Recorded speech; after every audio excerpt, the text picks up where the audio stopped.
ماہ سفر کی آخری چار شنبہ کو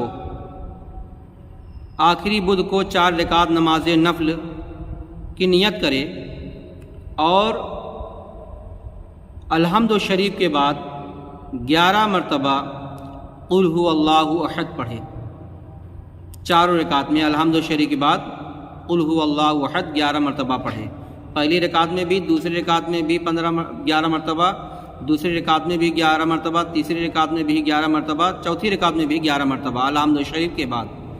پھر اس کے بعد آقا و مولا پر 70 مرتبہ درود شریف پڑھے، اور درود پاک یہ ہے: اللہم صلی علی محمد النبی الامی وعلی آلہ واصحابہ وبارک وسلم۔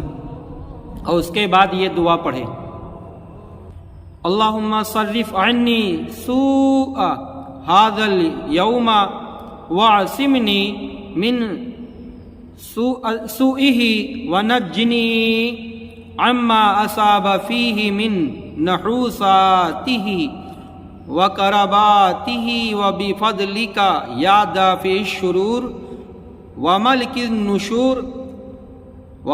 النشور یا ارحم الراحمین، وصلی اللہ علی محمد وعلی آلہ وامجادہ وبارک وسلم۔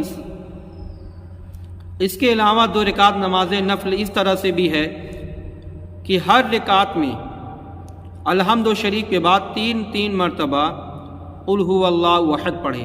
ہر رکعت میں 3 مرتبہ قل هو اللہ احد پڑھے۔ سلام کے بعد الم نشرح لک پڑھے سورہ، اور سورہ و3 اور اذا جاء سورہ نصر اور سورہ اخلاص یعنی قل هو اللہ احد، ان سب کو 80 مرتبہ پڑھے تو اللہ تعالیٰ اس کی برکت سے اس کے دل کو غنی کر دے گا۔ سبحان اللہ، اس کی روزی میں برکت ہوگی۔